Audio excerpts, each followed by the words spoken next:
إن الله كان توابا أستغفر الله إن الله كان توابا أستغفر الله إن الله كان توابا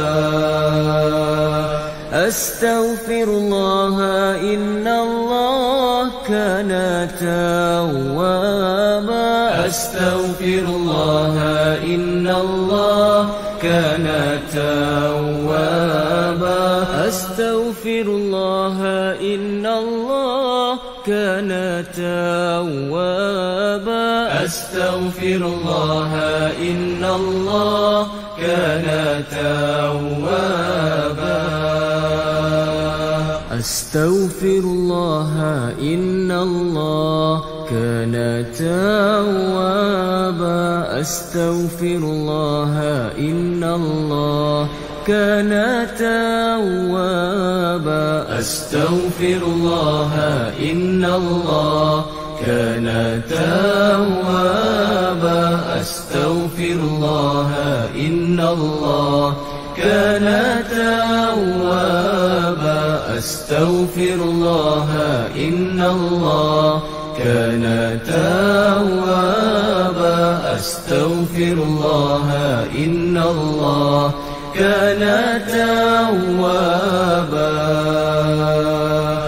أستغفر الله إن الله كان توابا أستغفر الله إن الله كان توابا أستغفر الله إن الله كان توابا أستغفر الله إن الله كان توابا.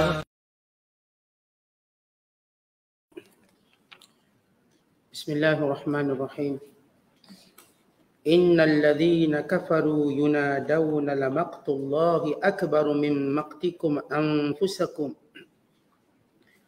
إذ تدعون إلى الإيمان فتكفرون قالوا ربنا أمتنا اثنتين وأحييتنا اثنتين فاعترفنا بذنوبنا فهل إلى خروج من سبيل ذلكم بأنه إذا دعي الله وحده كفرتم وإن يشرك به تؤمنوا فالحكم لله العلي الكبير والذي يريكم آياته وينزل لكم من السماء رزقا وما يتذكر إلا من ينيب فادعوا الله مخلصين له الدين ولو كره الكافرون رفيع الدرجات ذو العرش يلقي الروح من أمره على من يشاء من عباده لينذر يوم التلاق يوم هم بارزون لا يخفى على الله منهم شيء لمن الملك اليوم لله الواحد القهار اليوم تجزى كل نفس بما كسبت لا ظلم اليوم إن الله سريع الحساب صدق الله العظيم.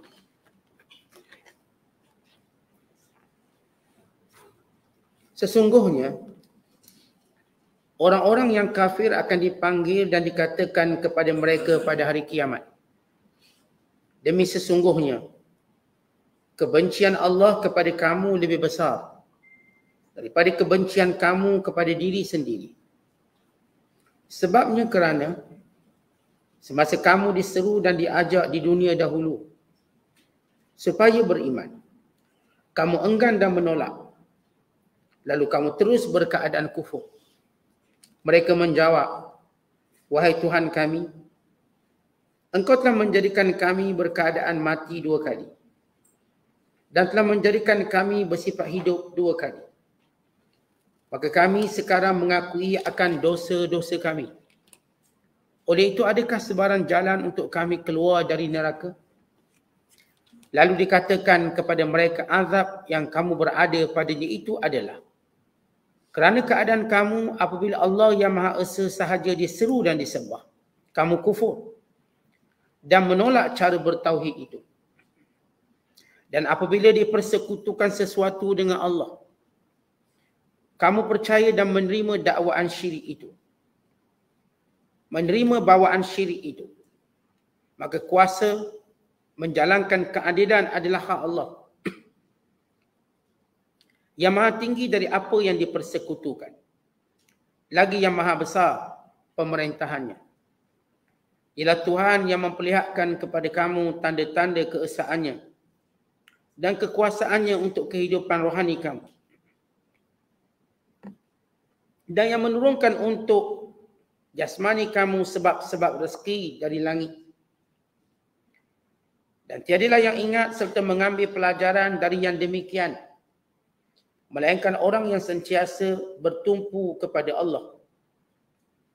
Oleh itu maka sembahlah kamu akan Allah dengan mengikhlaskan ibadat kepadanya dan menjauhi bawaan syirik. Sekalipun orang-orang kafir tidak menyukai amalan kamu yang demikian.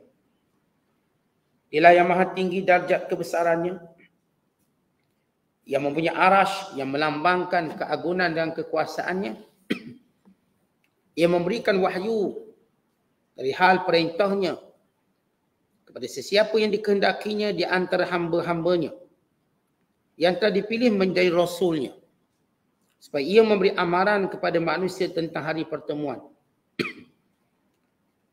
iaitu hari mereka keluar dari kubur masing-masing. Dengan jelas nyata tidak akan tersembunyi kepada Allah sesuatu pun dari hal keadaan mereka. Pada saat itu Allah berfirman, siapakah yang menguasai kerajaan pada hari ini? Allah sendiri menjawab, dikuasai oleh Allah yang Maha Esa lagi yang mengatasi kekuasaannya segala-galanya. Pada hari ini, tiap-tiap diri dibalas dengan apa yang telah diusahakannya. Tidak ada hukuman yang tidak adil pada hari ini. Sesungguhnya Allah amat cepat hitungan hisabnya. Masih lagi kita berada dalam penafsiran surah Ghafir atau dikenali sebagai surah Al-Mu'min. Surah yang ke-40 pada juzuk yang ke-24 bermula ayat 10 sehingga ayat 17. Ayat-ayat yang kita bacakan ini pendedahan Allah Ta'ala tentang pengakuan orang-orang kafir, bahawa mereka benar-benar melakukan kesilapan dan kesalahan serta berdosa. Dan bagaimana Allah menjelaskan betapa layaknya orang kafir itu mendapat balasan di hari akhirat kelak disebabkan kekufuran dan kesyirikan yang mereka lakukan. Dan ayat yang kita bacakan ini juga menjelaskan, memberi peringatan akan kekuasaan Allah Ta'ala. Dan juga menjelaskan sifat pemurah Allah terhadap sekalian hambanya, terhadap sekalian makhluknya, daripada penciptaan sehinggalah kepada rezeki yang dikurniakan. Kata Allah, innal ladzina kafaru yunadawna, sesungguhnya orang kafir pada hari akhirat kelak akan diseru, dipanggil, akan ditempelak. Lamaqtullahi akbaru min maqtikum anfusakum, kemurkaan Allah lebih besar daripada kemarahan kamu terhadap diri kamu. Ceritanya, ketika mana orang-orang kafir dihumbangkan dalam neraka Jahannam, lalu mereka memarahi diri mereka sendiri. Kenapa dulu di dunia tak ikut? Mereka marah diri sendiri. Kenapa dahulu di dunia kita mendustakan Rasul yang diutuskan? Kenapa dahulu kita tidak mempedulikan perintah dan larangan Allah? Lalu mereka yang orang kafir ketika mana dihumbangkan dalam neraka, mereka maki diri sendiri. Mereka marah diri sendiri. Mereka benci diri sendiri atas keputusan salah mereka. Tetapi ketika mana sedang mereka membenci diri mereka dengan sebenci-bencinya, maka datang malaikat menyuruh mereka sambil berkata, bahkan Allah, kemarahan Allah kepada kamu lebih besar daripada kamu marah pada diri kamu. Yang si kafir ini, yang telah mensyirikkan Allah di dunia, bila dihumbang dalam neraka, menyesal sungguh-sungguh dan marah diri sendiri. Allah nak beritahu Allah lebih marah lagi pada mereka berbanding kamu marah pada diri kamu sendiri. Kerana apa? Kata Allah, id tud'auna ilal iman. Kerana dahulu di dunia kamu diseru dan diajak, dihujahi, dijawab segala kekeliruan kamu, diperjelaskan dengan sejelas-jelasnya ilal iman, jalan kepada iman, jalan kepada kebenaran. Fatakfurun, tapi kamu kekal dengan kedegilan kamu memilih kekufuran. Di sini menunjukkan bahawa seorang tidak akan diazab sehinggalah diseru kepada iman. Ya, kalau ada orang yang kita sebut kafir, tapi dakwah tak sampai pada mereka, mereka tidak diseru untuk diajak masuk Islam, mereka tidak dikenakan azab. Maka kelompok ini dipanggil tidak mukallaf. Dan kelompok ini juga disebut sebagai ahlu fatrah, yang tidak sampai dakwah pada mereka. Baik, tidak sampai dakwah ini kerana dua sebab. Yang pertama kerana jarak mereka. Yang kedua kerana kegagalan panca indera mereka, seperti orang buta, orang pekak. Seorang dah lah dia buta, dia pekak pula. Jadi jalan untuk dia mendapat maklumat tentang iman tak dapat. Mata tak boleh tengok, telinga tak boleh dengar. Orang kalau buta dan pekak, automatik bisu. Kalau orang tu dia buta, kemudian pekak, dia bisu. Dia nak belajar perkataan daripada mana? Telinga pekak. Dia pun tak boleh melihat gerakan mulut sebab dia buta. Maka ini disebut tidak mukallaf. Termasuklah orang-orang yang disebut OKU yang bersifat lembam, otaknya tak sampai. OKU yang ini accident, kaki sambung balik, itu tak masuk. OKU yang ini kita katakan sebab hal-hal yang berkait dengan, kerana OKU dia ada berapa kategori-kategori dia. Ini kategori otak, bukan fizikal. Otak dia, masalah lembam. Jenis slow learner, belajar lambat, dia payah nak faham. Maka orang ni walaupun dia ajak, diseru, tapi dia tidak termasuk dalam kalangan mukallaf. Kadang-kadang golongan Down syndrome, kita boleh ajar dia Down syndrome ni. Ajar dia sembahyang, ajar tutup aurat. Tapi dia sebenarnya tidak mampu untuk berfikir sendiri. Dia perlu dilazimi suatu perbuatan. Ini dalam kaedah pembelajaran dipanggil teori pelaziman. Dia kena lazimkan begitu selalu, maka dia pun jadi begitu. Tapi dia tak boleh nak develop otak dia. Otak dia tak boleh berfikir jauh. Dia macam kita tengok binatang-binatang. Binatang dia tak boleh fikir. Tapi kita boleh latih dia untuk buat ni, maka dia pun terlazim buat macam tu. Apa yang dibuat itu bukan kerana dia fikir, tapi dilazimkan begitu. Kita panggil dia, dia pun datang. Sebab kita lazimkan dia. Kita suruh dia balik gok, balik kandang, balik rebang, dia pun balik. Kerana kita lazimkan dia macam tu. Dia tak reti fikir. Dia tidak ada akal. Kerana semua syarat kepada ibadah ialah aqilun, mesti berakal. Maka bila berakal, maka wajib dalam penerimaan dakwah. Maka Allah menyebut, Allah lebih marah kepada kamu berbanding kamu marah pada diri kamu kerana menyesal, menolak keimanan. Ini kerana kamu dahulu di dunia telah diseru ke arah jalan yang benar dengan jelas. Fatakfurun, lalu kamu tolak. Allah menyebut perkataan fatakfurun. Perkataan kafara artinya kufur dalam bahasa Melayu kita. Artinya engkar. Engkar di sinilah engkar tanpa sebab. Engkar tanpa hujah, melainkan hawa nafsu. Sebab itu dalam Islam, dakwah disampaikan dengan hujah. Dan Allah menyebut dalam Al-Quran, Kul hatu burhanakum in kuntum sadiqin. Katakanlah pada mereka, datangkan dalil-dalil kamu kalau kamu orang yang benar. Dan sejarah Islam kerajaan Uthmaniyah, bila ada orang sesat, maka kerajaan Islam akan menyuruh qadhi untuk berhujah dengannya. Tetapi kalau qadhi itu gagal berhujah dengan baik, dia akan panggil qadhi lain pula. Biar hujah tu jelas. Bila hujah tu jelas dan orang ni menolak, barulah dihukum murtad. Dia tak ada orang tu kalau dia buat menyalahi apa yang kita biasa buat, dihukum murtad kemudian dibunuh. Dia tak begitu dalam Islam. Semua orang yang kita tuduh murtad dia dengan ideologi pemikiran dia, maka pertama dia tegakkan hujah atasnya terlebih dahulu. Panggil dia. Kenapa awak bercakap demikian? Dia hujah, jawab dulu. Dan yang berhujah ini mesti dihujah dengan jelas. Dia tak boleh berbelik macam tu. Yang saya katakan dalam kerajaan Uthmaniyah, satu ketika pernah kejadian berlaku, orang sesat. Oleh kerana qadhi itu hujahnya tak berapa lancar, maka khalifah tak berpuas hati sehingga dipanggil ulama lain pula untuk hujah dengan jelas Sampai benar-benar yang ni menolak kerana hawa nafsu. Bukan kerana ada jawapan. Tak ada. Maka ini perkataan fatakfuru. Mereka menolak tanpa apa-apa alasan melainkan hawa nafsu. Bila kita menyebut orang kafir yang menyembah berhala, apa alasan sembah berhala? Mereka tak ada alasan apa-apa melainkan nenek moyang. Last kali nenek moyang. Walau mereka tahu berhala mereka baru buat, baru beli. Mereka tahu berhala dicipta daripada benda-benda. Mereka tahu kelemahan berhala ini tak dapat melihat, mendengar. Dipindahkan ikut suka. Tidak memberi manfaat dan mudarat. Jadi ketika mana mereka kufur kepada Islam yang dibawa, maka mereka dianggap sebagai kufur dengan maksud mengingkari dalil yang jelas.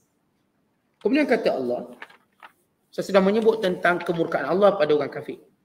Kerana itulah orang kafir tak boleh diberi syafaat. Tidak menjadi ahli syafaat dan menerima syafaat. Kerana Allah begitu murka pada mereka, lebih daripada murka orang itu pada diri dia. Kemudian kata Allah, qalu, orang-orang kafir ini berkata, Rabbana, wahai Tuhan kami. Ini mereka menyebut, amattana tsnatain, engkau telah mematikan kami 2 kali. Wa ahyaitana tsnatain, dan engkau telah menghidupkan kami 2 kali. Fa'tarafna bi dzunubina, kami mengakulah kami berdosa, kami salah.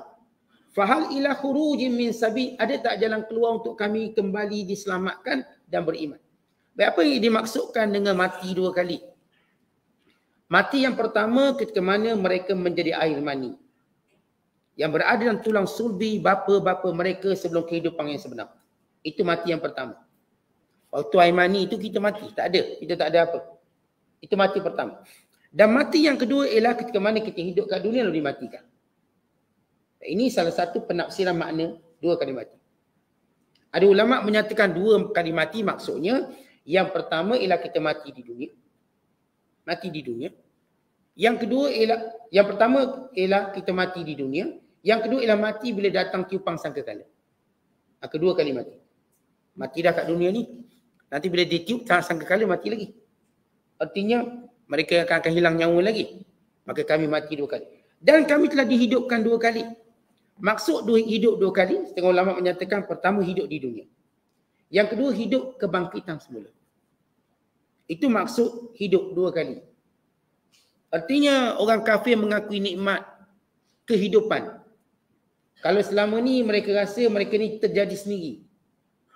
Pada hari kiamat kelak mereka mengakui mereka telah diberi nikmat kehidupan 2 kali dan mati pun 2 kali. Untuk menunjukkan peluang-peluang mereka itu banyak. Untuk mereka menyaksikan dan mengakui sendiri nikmat Allah kepada mereka. Sebab itu diikuti dengan ayat fa'tarafna bidzunubina, kami mengaku ya Allah dosa kami. Tapi mereka mengaku pada hari yang tidak ada manfaat pengakuan. Tuan-tuan nak mengaku kat dunia. Bila mana sampai akhirat, ialah bukan waktu pengakuan tapi waktu hukuman. Ia bukanlah waktu untuk beramal tetapi waktu untuk diberikan balasan. Lalu bila orang kafir meminta, fahal ila khurujin min sabil, boleh tak kami cari jalan keluar lain untuk tidak diazab, untuk tidak berada dalam neraka ini, untuk tidak dimurkai oleh Allah SWT.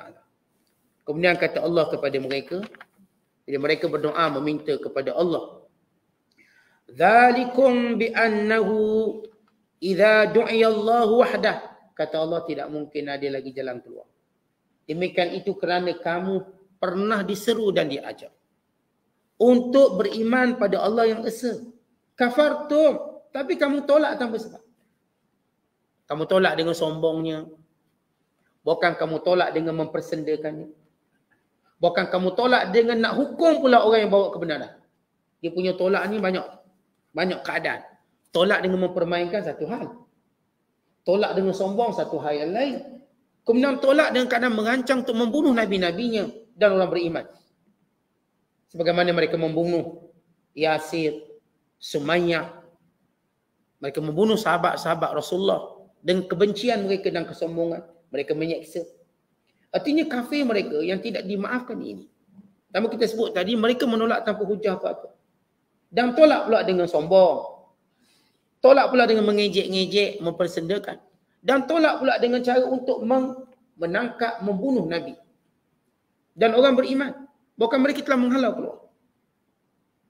Maka dengan watak-watak penolakan seumpamanya disebut kufur. Contoh ini kita namakan watak-watak kafir, kufar.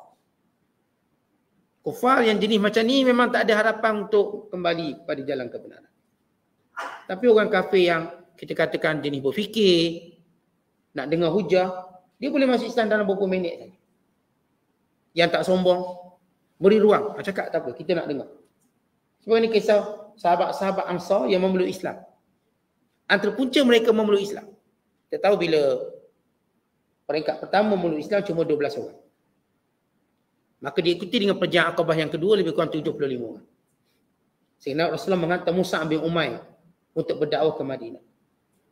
Bila Mus'ab bin Umair pergi ke Madinah, apa latar belakang penduduk Madinah yang kalangan Aus dan Khazraj? Mereka nak dengar. Beza dengan orang musyrikin Mekah, mereka tak nak dengar. Nabi cakap, mereka buat bising, mereka tepuk tangan, mereka bersiul. Orang-orang Ansar mereka nak dengar. Mereka pasang telinga. Mereka kata kalau baik kita ikut. Kalau tak baik kami tak kata pengaruh dengan benda tak baik. Kami kan ada akal. Sebagaimana kisah keislaman Sa'ad bin Mu'az radhiyallahu ta'ala anhu. Kita ada akal. Kalau dia ajak tu benda tak betul, kita tolak lah, apa masalah. Kalau dia cakap tu benda betul, kita ikut, apa ruginya. Lalu dia pun duduk dengar. Dan dia memeluk Islam. Akhirnya dengan begitu cepat, Mus'ab bin Umair berjaya mengislamkan 500 orang dalam tempoh yang singkat. Tak sampai setahun dia berdakwah. Kenapa di antara keistimewaan orang-orang Ansar, mereka nak dengar. Tak sebab itu kalau kita duduk di negara ataupun kalau orang-orang bukan Islam, dia nak dengar tentang Islam, ini tak lama. InsyaAllah masuk Islam. Tapi dengan keadaan sombong, keadaan mempersendakan. Kalau kita baca sejarah orang Islam, bagaimana Islam disebarkan. Negara paling payah Islam diterima, paling payah sekali, India. Dalam sejarah. Dakwah itu dilangsungkan pada zaman Sayyidina Uthman bin Affan. Sayyidina Uthman berjaya dakwah di China dengan begitu mudah.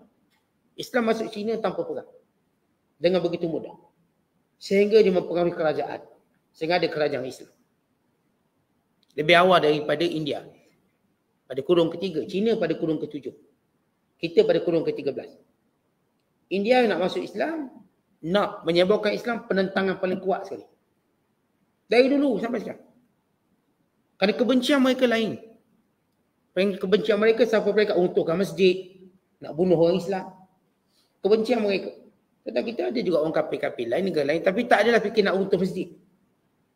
Ini memang mereka pakat pergi runtuh masjid. Setiap kali azan berkumandang, mereka akan kacau dengan cara terang-terangan. Dengan terang-terangan mereka menarik tudung-tudung muslimat. Dia secara terang-terangan. Dengan perlindungan polis-polisnya sekali.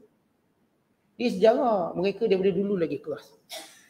Sebab itu Islam masuk di India dengan peperangan yang keras. Peperangan yang keras bermula daripada Muhammad bin Qasim Al-Thaqafi yang telah dihantar oleh Hajjaj Al-Thaqafi pada sekitar tahun 88 Hijriah. Sehinggalah berlangsung, sehingga kita tahu kerajaan di India ni agak keras. Dinasti Khilji, dinasti Mongol di sana ialah kerajaan yang agak keras. Kerana sesuai dengan masyarakatnya keras. Masyarakatnya keras, maka kerajaannya juga keras. Perangai dia. Ini sejarah kesombongan. Yang hari ini kita lihat antara negara yang mengekalkan kekufuran yang banyak ialah India. Sebab sifat yang ada, sombong, persendakan, suka pemain, tak nak dengar. Ini antara halangan dakwah. Bukan pada Islam je, Kristian pun nak sebar dekat India payah. Kerana halangan-halangan yang cukup kuat. Ia berbeza dengan masyarakat. Bukan Islam yang lain. Mereka boleh terima. Hatta kalau orang Islam nak sembahyang tengah-tengah bandar, mereka masih boleh terima. Mereka tengok. Mereka beri laluan. Kerana itu Islam subuh di Eropah. Hari ini umat Islam di Eropah melebihi 20 juta orang. Dan para muhallil ataupun para pengkaji agama melihat bahawa Eropah menjadi tempat yang paling subuh Islam. Dan ini membenarkan apa yang Rasulullah sebut bahawa satu ketika nanti Madinatul Rumiyah akan dimiliki oleh orang Islam. Ada dua bandar yang Rasulullah janji akan dimiliki oleh orang Islam. Pertama Konstantinopel atau Konstantiniyah, yang kedua Rumiyah. Rumiyah inilah pusat agama Katolik. Rom akan dimiliki oleh orang Islam. So, kalau bandar terpanggil bagaimana Katolik ni yang dekat Rom tadi, Vatican City, yang lebih kurang penduduk dia 400,000. Yang kebanyakan mereka ialah pada padrinya. Pusat ini bertukar menjadi Islam. Tuan-tuan bayangkan bagaimana Islam tersebar di Eropah. Ini pusat agama Katolik. Yang Pop punya duduk kat situ, bertukar menjadi wilayah Islam. Satu ketika nanti, ini janji Rasulullah dan ia akan berlaku. Dan saya katakan latar belakang Eropah hari ini dalam ilmu Islam begitu kuat. Dakwah tu boleh berjalan secara harmoni, boleh dialog secara bebas. Semua orang berdialog, semua orang bercakap. Kerana mereka bercakap tentang intelektual. Mereka bercakap tentang bukti. Ia berbeza dengan orang tak nak dengar bukti. Maka ini halangan dakwah. Kekufuran. Dan itu bila Allah menyebut keadaan perkataan kufur. Ini kelompok yang begitu keras dalam memusuhi Islam. Kata Allah, kafartum wa in yushrak bih. Tetapi bila diajak kamu sekutukan Allah, tu'minu, kamu dengan cepat menyekutukan Allah. Fal hukmu lillahil aliyil kabir. Maka pada hari ini, yakni pada hari kiamat, ketentuan hukum itu milik mutlak kepada Allah Subhanahu wa taala dalam menghukum kamu. Bahawa hukum Allah di hari akhirat ini, bahawa orang-orang kafir akan kekal dalam neraka selama-lamanya. Tidak akan dikeluarkan dari neraka. Tidak juga diringankan azab mereka. Tidak juga mereka diizinkan menerima syafaat daripada mana-mana. Ya, hukumannya berat. Kekal dalam neraka. Kemudian tidak diringankan azab. Tidak diterima syafaat. Bayangkan keadaan orang kafir. Mereka dihukum dengan hukuman yang abadi. Para ulama ketika mana membincangkan maksud abadi. Apakah maksud abadi? Maknanya abadi. Atau abadi merupakan satu tempoh yang panjang yang dikehendaki oleh Allah. Jumhur ulama menyatakan abadi itulah abadi. Abadi. Selama-lamanya. Tapi sebagian ulama kata abadi itu bukan abadi. Tapi satu tempoh yang panjang yang dikehendaki oleh Allah. Macam kita tengok dalam sistem undang-undang kita. Dia panggil penjara sepanjang hayat. Atau penjara seumur hidup. Kita ada ni penjara paling panjang sekali. Sepanjang hayat dengan sepanjang hidup. Dia minimum 20 tahun. Minimum dia 20 tahun kalau dipenjarakan. Untuk kesalahan yang paling besar. Memerangi yang di-Pertuan Agong. Mengkhianati negara. Ini kesalahan mandatory. Yang tak boleh dijamin. Berapa? Sepanjang hayat. Maksudnya ikut kaedahnya sampai mati. Tapi boleh tak dia dikeluarkan untuk satu tempoh pengampunan? Boleh, dia boleh keluarkan. Macam geng-geng Maunah yang disabitkan akhtar paling tertinggi di negara Malaysia, iaitu memerangi Agong. Tuan-tuan masih ingat tahun 2000 bila mereka ditangkap, hukuman dikenakan, 3 orang dihukum gantung, 7 orang dihukum alternatif sebagai saksi dengan 7 tahun penjara, dan bakinya penjara sepanjang hayat. Panjang hayat, tapi mereka dibebaskan selepas 20 tahun. Tahun 2021 atau 2020 mereka dibebaskan. Artinya itu masuk panjang. Jadi setengah ulama termasuk guru kami menyatakan bahawa kedudukan orang kafir dan neraka bukanlah abadi. Tapi abadi satu tempoh yang panjang yang Allah kehendaki. Bila Allah? Tak tahu. Tapi dia satu tempoh yang panjang yang Allah kehendaki. Berapa juta tahun itu terserah pada Allah. Tapi jumhur ulama kata tak. Kerana Allah Ta'ala telah menyebut perkataan khalidina fiha abadan. Kekal di dalamnya selama-lamanya. Maka abadi itu artinya abadi. Ini di antara pandangan ulama. Tentang tempoh abadi. Jumhur kata selama-lamanya. Dan segelintir ulama yang mengatakan abadi itulah satu tempoh yang Allah Ta'ala kehendaki. Tapi memang panjang lah. Panjang. Kerana setelah orang beriman semua masuk syurga. Orang beriman semua dah masuk syurga, tinggal orang kafir je. Untuk merasakan azab yang berpanjangan, yang lama, yang tak boleh diberi pertolongan, tidak diringankan. Itu dia azab. Maka ini urusan Allah di hari akhirat kelak. Sebab itu Allah sebut di sini. Walaupun kita cuba menyebut pendapat, tapi Allah dah sebut di sini. Bila Allah menyatakan, fal hukmu lillahil aliyil kabir. Hukuman pada hari itu, keputusan pada hari itu, ialah urusan Allah. Urusan Allah yang Tuhan yang maha tinggi, dan Allah Ta'ala yang maha al-kabir yang berkuasa. Kemudian kata Allah, saya sudah menyebut tentang keadaan orang kafir. Katanya lagi, kata Allah Ta'ala, huwallazi, dan dia Allah. Pada ayat berikutnya Allah menyebut tentang nikmat yang Allah beri. Allah sebut tentang orang kafir, kesudahannya dalam neraka, dan bagaimana hukuman yang mereka dapat. Stop di situ. Kemudian Allah kembali menyebut nikmat. Kenapa? Kerana ayat-ayat Al-Quran ialah satu pemberi amaran. Dalam masa yang sama juga ialah membuka lagi ruang untuk manusia berfikir untuk beriman. Beri amaran yang keras pada orang kafir dan ruang kepada manusia untuk beriman. Bila Allah menyebut antara kemurahan Allah, dialah Allah yurikum, telah menunjukkan kepada kamu ayatihi, ayat-ayat kebesaran Allah. Wa yunazzilu lakum minas sama'i rizqa, dan dia Allah yang menurunkan kepada kamu dari langit itu rezeki. Pertama Allah sebut, Allah tunjukkan kepada kamu sekitar yang kamu lihat ini tanda-tanda kebesaran Allah. Tuan-tuan, kita lihat bumi, kita lihat langit, matahari, bulan, bintang, sungai, lautan dan segala kejadian-kejadian alam. Ini tanda kebesaran Allah. Siapa yang ciptakannya? Yang confirm, yang jelas bukan berhala.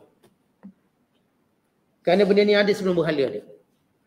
Belum patung-patung ni ada. Gunung ni ada sebelum patung ni ada. Langit ni ada sebelum patung ni ada. Maka kata Allah, Allah menunjukkan kepada kamu ayat-ayat kebesarannya.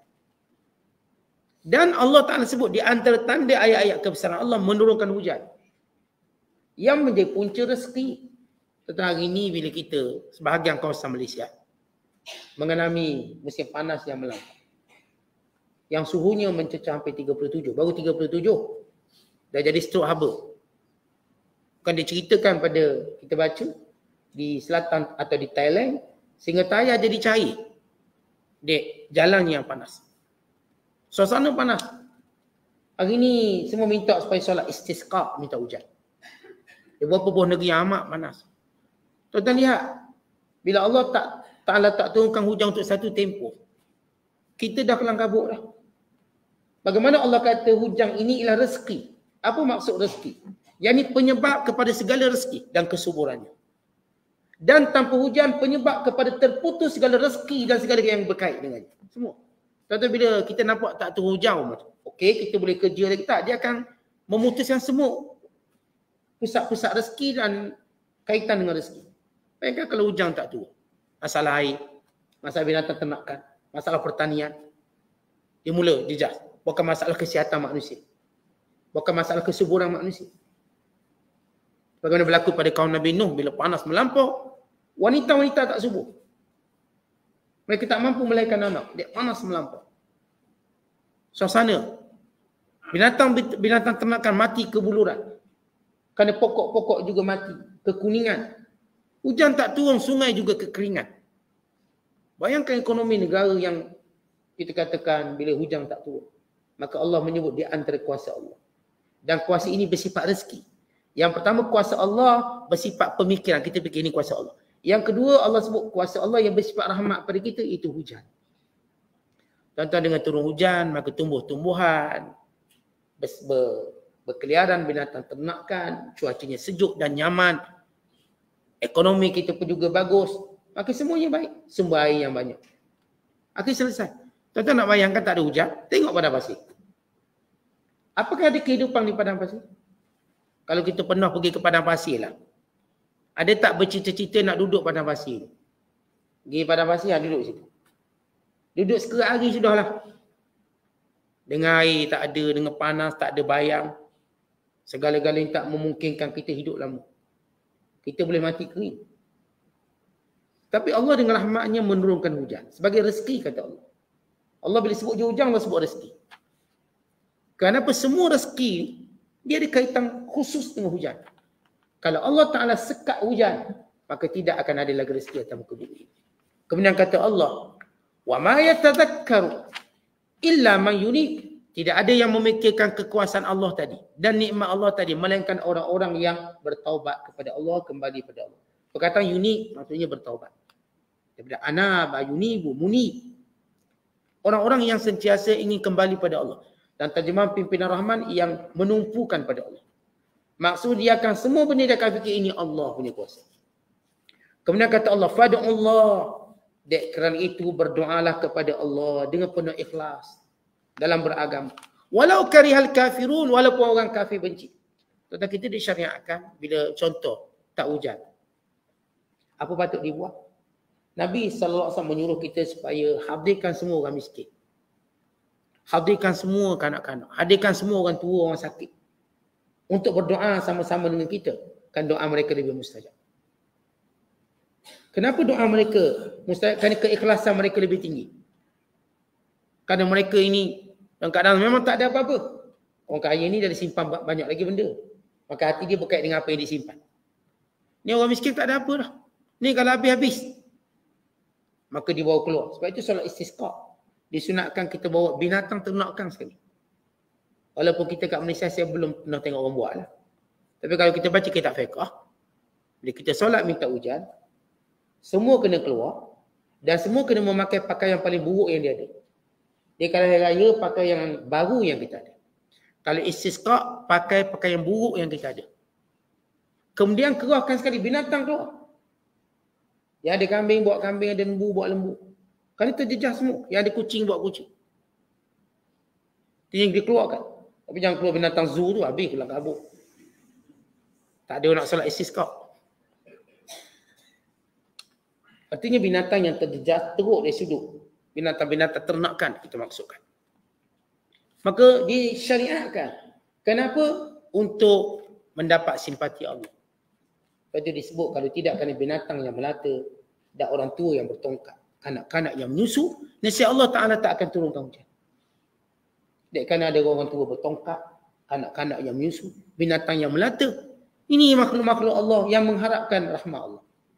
Sebab yang lain-lain manusia itu sombong dia ada. Tentang tua-tua kita nak sombong apa, dah bertongkat. Pasrah.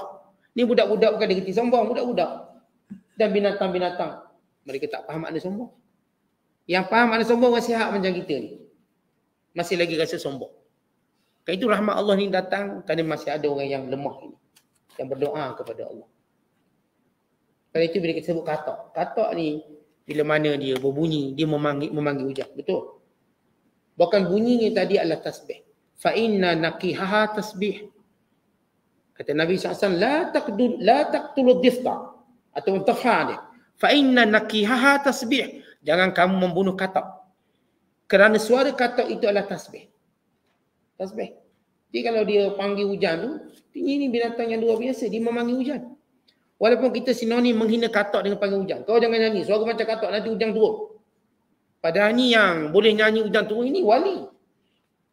Tapi kita dah kata waktu suara tak sedap. Gambaran suara tak sedap kalau menyanyi turun hujan. Sebenarnya itu gambaran dia orang soleh. Tapi tak ada orang menyanyi turun hujan. Orang berdoa pun belum tentu turun hujan. Artinya katak-katak ini antara asbab turunnya hujan. Dek bunyinya adalah tasbih pada Allah. Sebab tu kita tengok kalau musim tengkujuh, apa paling banyak bunyi katak? Katak tu bunyi. Antara lain bertasbih. Supaya diturunkan hujan yang tidak memberi mudarat. Dan kita pun diajar kalau tak ada hujan minta hujan. Allahumma hawalaina. Allahumma arifna. Ya Allah hujankan kami. Ya Allah hujan beri manfaat. Dan kalau hujan tu bawa bala kita akan baca doa Allahumma hawalaina la alaina. Ya Allah hujan beri manfaat, bukan hujan yang mencelakakan. Bukan hujan yang membinasakan. Kemudian kata Allah, berdoalah pada Allah dengan keikhlasan. Jangan peduli orang kafir. Disebut dalam satu hadis yang sahih. Di antara doa Rasulullah selepas solat fardu. 5 solat fardu. Nabi baca doa, La ilaha illallah wahdahu la syarikalah. Lahul mulku wa lahul hamd. Wa huwa ala kulli syai'in qadir. La hawla wa la quwata illa billah. La ilaha illallah. Wa la na'budu illa iyyah. Lahul ni'matu wa lahul fadlu. Wa lahul thana'ul hasanu. La ilaha illallah. Mukhlisina lahud din. Walau karihal kafirun. Ini doa yang Rasulullah amalkan dalam solat 5 waktu. Baginda SAW. Diriwayatkan daripada Abu Hurairah, Rasulullah bersabda, Udu'allaha tabaraka wa ta'ala wa antum muqinuna bil ijabah. Wa'alamu anna Allah ta'ala la yastajibu du'a'a man la qalb min qalbin ghafilin lahid. Doalah pada Allah dengan sungguh-sungguh ikhlas. Kerana Allah tak akan menerima doa orang yang tak ikhlas. Yang lara, yang lalai hatinya. Maka Allah ajar kita dalam memohon kepada Allah, mohon dengan ikhlas. Jangan peduli orang kafir yang mempersendakan. Kata orang kafir, mereka tak percaya doa ni beri kesan. Mereka percaya ni tenaga pak kerak mereka, otak mereka. Bagi mereka dengan kepandaian teknologi mereka ada, mereka akan merangka semua kehendak mereka. Kita kata tidak. Okey, ini kehendak Allah. Sebab tu Allah ajar kita lawan dengan kesombongan orang kafir dengan berdoa. Kerana orang kafir takkan doa. Sebab mereka akan berpandukan, berpegang pada keilmuan mereka, kekayaan mereka, kekuasaan mereka. Mereka tak akan percaya pada doa. Doa ni ambil hukum kita katakan selingan dia. Realiti mereka tak percaya doa. Maka Allah ajar orang beriman, zahirkan doa itu. Zahirkan doa. Biarlah orang kafir tak suka kita berdoa, zahirkan. Itu macam saya kata, kalau hari ni kita jumpa mana-mana orang kafir, businessman yang terkenal, mereka semua kata usaha dia. Kebijaksanaan dia, semua. Kalau kita nak ajar dia doa, tak ada doa. Pun dia doa. Orang beriman kena zahirkan doa sebagai satu senjata yang kuat. Kali itu kita lihat bila Rusia, dia langgar Afghanistan. Dan sebelum Rusia, Britain. Dan selepas itu Amerika. Kenapa tiga kuasa besar ni semua kalah? Yang kalah paling memalukan saya Amerika. Terus cabut lagi. Britain kalah pada tahun 70-an. Rusia kalah pada tahun 80-an. Ini semua kuasa besar. Britain pernah jajah Afghanistan. Dan demikian juga Rusia. Demikian juga Amerika. Ini tiga kuasa besar. Yang terbaru usaha India dan China untuk menguasai Afghanistan. Cuma China dicerdik sikit lah, digunakan kaedah ekonomi. India telah cuba untuk buat satu provokasi untuk menguasai Afghanistan. Untuk mendapat nasib yang sama. Cerita sama. Tuan-tuan, bagaimana mereka dikalahkan? Dengan doa. Tentu orang Afghanistan ni bukanlah disenjata dia banyak atau sebagainya. Tapi kekuatan mereka doa dalam semua keadaan. Dan kekuatan doa tadilah Rusia akhirnya kalah. Rusia kalah, walau kalau kita tengok dalam sekitar perang Afghanistan. Mereka Rusia jatuhkan mainan kanak-kanak yang dalamnya ada bom. Supaya kanak-kanak ni ambil mainan, meletup tangan biar tak ada dan tak boleh menjadi pelapis pada pejuang. Itu mereka buat. Bertahun-tahun. Mereka turunkan mainan-mainan, boneka-boneka yang dalamnya ada bom. Tapi mereka tidak boleh mengurangkan kekuatan semangat pejuang. Ini pejuang tak ada tangan, tak ada kaki, perang lagi. Kekuatan mereka pada doa. Berdoa kepada Allah. Lepas itu kita kena zahirkan depan orang kafir kekuatan doa. Ni kita kalau maju tunjukkan sebab saya doa. Kita kena zahirkan. Ni anak-anak kita cemerlang berjaya. 9A, 14A. Kenapa? Jangan kita study sampai tercabut biji mata. Bukan. Kerana saya berdoa. Dan Allah beri pada saya. Allah ajar kita zahirkan doa ini. Walau dibenci oleh orang kafir. Kerana orang kafir, dia rasa meluap betul. Kalau kita sebut kejayaan kita, kena doa. Dia nak biar kita bercakap sebab saya usaha macam ni, usaha macam ni. Jangan cakap macam tu. Cakap pada mereka. Kerana saya berdoa kepada Allah. Kami memohon pada Allah dan Allah beri kepada kami. Kemenangan kami kerana kami berdoa kepada Allah. Kejayaan kami kerana kami berdoa. Kaya kami kerana kami berdoa. Terselamatnya kami naik kereta ni bukan sebab kami bandu ada lesen lomba. Sebab kami baca doa bila naik kenderaan. Orang kapal terbang pun selamat sebab kami berdoa kepada Allah. Moga Allah selamatkan kami. Anak-anak kami Allah pelihara kerana kami ajar mereka doa-doa. Tetapi ini kita kena zahirkan. Sebab itu beza sekolah-sekolah Islam, kita akan jadikan doa teras dalam pendidikan. Kita tengok beza sekolah agama, sekolah sekular, apa dia? Doa teras. Sebelum pagi-pagi perhimpunan doa, masuk kelas doa. Ustazah kita kata doa, semua doa. Baca doa. Kita ajar anak-anak kita. Ini teras. Tetapi sekolah sekular dia tak akan ajar doa. Dia ajar nyanyi. Nyanyi ke, ajar bersukan dulu ke, ajar menari dulu ke, aerobik dulu ke, yoga dulu ke, benda lah. Tapi bukan doa. Kita orang Islam kena tunjuk beza. Sebab tu kita hebat. Hebatnya pemain-pemain bola Islam di Eropah, mereka doa, masukkan doa. Dan bila mereka buat gol, mereka pun doa. Tapi itulah yang perlu ditunjukkan oleh orang Islam. Yang membuka ruang dakwah kepada masyarakat bukan Islam. Semua benda doa. Ni nak bertarung UFC doa ni. Mana ada orang doa, dia doa. Akhirnya orang pun pakai doa juga. Sebab nampak macam, dia juga dia menang. Tetapi kita dah faham hakikat tu dah lama. Allah ajar kita nasihat ke doa pada Allah dengan ikhlas. Jangan peduli orang kafir yang mempersendakan doa. Mempelekehkan. Kita jadi apa pun. Jangan lupa doa. Ni kita nak bedah orang doa. Jangan kira ni Allah ni canggih dah ni. Tak mungkin silap. Tak doa pada Allah. Moga dia selamat. Nanti orang kata apa hebat sangat. Saya doa pada Allah. Kayaknya Allah selamatkan sakit ni. Dengan kurniaan Allah. Ni awak ni macam mana buat awak boleh selamat dengan ribu pesawat. Kita pun doa pada Allah. Minta dengan Allah. Maka Allah selamatkan kita. Kalau setiap kali kita mendapat kebaikan-kebaikan. Ceritalah doa kita kepada Allah. Jangan kita ingat sebab saya skill memandu dah ada. Saya dah latih lama dah. Dia buat sombong dia tu. Di sebalik musibah, mentang-mentang dia selamat, dia pun tunjukkan hero dia. Sebab saya naik kereta tu, saya memang skill memandu saya tinggi sebenarnya. Sebab tu saya payah nak aksiden. Ini bila dia tak kena aksiden lah. Akhirnya kita lihat tuan-tuan, dalam hidup ini.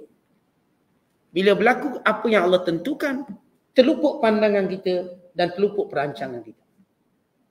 Lagi kena kita apa yang Allah tentukan pada kita. Sebab itu Allah ajar kita menyeru, berdoa pada Allah. Kemudian kata Allah, Rafi'ud darajat. Allah itu yang maha tinggi darjatnya. Zul Arsh, pemilik Arash. Sebagai pusat kerajaan pemerintahan. Yulkir ruh, Allah yang menurunkan wahyu. Min amrihi, yang mengandungi perintah-perintah Allah. Ala man yasha, kepada hamba yang terpilih di kalangan rasul-rasulnya. Min ibadi, di kalangan hamba-hambanya. Liyunzira yaumat talaq, untuk terus memberi peringatan pada manusia hari pertemuan dengan Allah. Kata at-talaq, artinya pertemuan. Daripada laqiya, yalqa, talaqa, yatalaqa, talaqi. Hasil pertemuan. Kalau talaqi lain pula. Tu ada selalu talaqi, yang ini menuntut ilmu. Mencedok, mengambil ilmu. Kalau talaqi, mana tempat pertemuan. Kalau kita ni mana tempat talaqi, maksudnya tempat bertemu.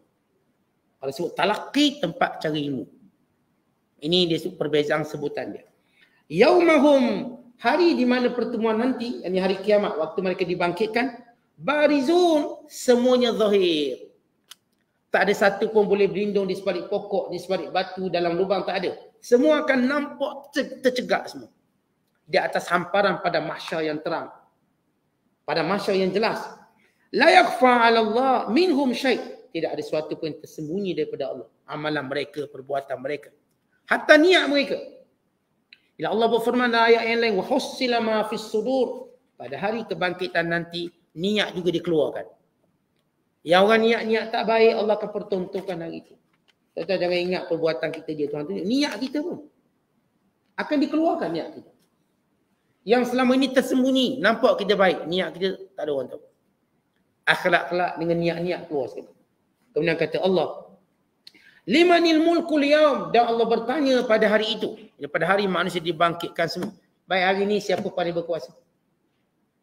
Sebab dulu kan di dunia semua mengaku berkuasa, semua mengaku jadi Tuhan ada. Yang mengaku dia yang ciptakan langit lah, macam-macam lah. Hari ini Allah tanya, siapa berkuasa hari ini? Siapa yang sebenarnya raja hari ini? Lillah, hari ini semuanya milik Allah. Al-Wahid, yang satu yang tiada sekutu. Al-Qahhar, yang benar-benar berkuasa yang tidak dikalahkan. Kemudian sesudah itu Allah berfirman, Al-Yaum, yang hari ini. Hari ke mana manusia dibangkitkan berada di pada mahsyar. Semuanya tunduk hina dan tunduk ketakutan dan tunduk dalam keadaan kegerunan. Maka Allah tanya, siapa berkuasa hari ini? Aku. Aku yang esok. Aku yang berkuasa. Dan hari ini kata Allah, Al-Yaum, hari ini, hari kiamat. Tuzza kullu nafs, setiap diri akan diberi balasan bima kasabat, dengan apa yang mereka lakukan. Bila Allah kata semua orang akan dibalas. Tapi Allah yang maha baik ini kata apa? La zulmal yaum. Tapi hari ini walaupun aku balas, tapi aku tak akan zalim. Maknanya Allah tak akan gandakan kejahatan kita. Orang tu buat jahat satu, dia hukum satu lah, dia tak hukum dua. Kerana Allah tak akan menzalimi hamba-hambanya. Innallaha sari'un hisab. Allah itu maha segera hisabnya. Apa maksud? Allah itu maha segera hisabnya. Kata ulama maksudnya, ai la yushghiluhu sya'nun an sya'nin fayuhasibul khalaiq sari'an yuhasib jami'al khalqi fi qadri nisfi nahar min ayyamid dunya. Allah Ta'ala akan menghisap manusia dengan pantas, dengan cepat. Tanpa terganggu sedikit pun. Tanpa terganggu straight. Dia tak macam mahkamah kat sini, ditangguhkan bulan depan. Tangguh lagi tahun depan. Tangguh lagi 3 tahun akan datang. Ini mahkamah dunia. Tapi mahkamah akhirat straight. Tiada henti, tak ada iklan. Jalan straight berterusan. Sampai selesai. Kata ulama, selesai semua hisab ini. Dalam mana? Kata mereka, fi qadri nisfi nahar min ayyamin dunia. Iaitu separuh daripada hari dunia. Kadarnya separuh hari dunia nilainya, yang kalau di akhirat bersamaan dengan 500 tahun. Dan tempoh 500 tahun Allah hisap manusia semua selesai. Kalau secara kadar hari di akhirat kelak ialah setengah hari di dunia. Kerana satu hari di dunia, satu hari di akhirat bersamaan dengan 1000 tahun dunia. Artinya dalam tempoh 500 tahun. Hisap ini berjalan terus tanpa berhenti. Tak ada elang, tak ada penat, tak ada nak rehat. Straight. Ini yang dimaksudkan Allah Maha segera hisapnya. Tiada penangguhan. Setiap seorang akan selesai. Tanpa ditangguhkan kejap lagi. Kamu kejap. Tunggu dulu tak. Straight sampai habis. Maka ini kekuasaan Allah dalam menghisap manusia. Dan amaran Allah pada orang kafir. Peringatan Allah kepada orang yang menyekutukan Allah SWT. Dan Allah mengajak semua manusia berfikir atas kekuasaan dan sifat pemurah Allah SWT. Wallahu a'lam bishawab. Assalamualaikum warahmatullahi wabarakatuh.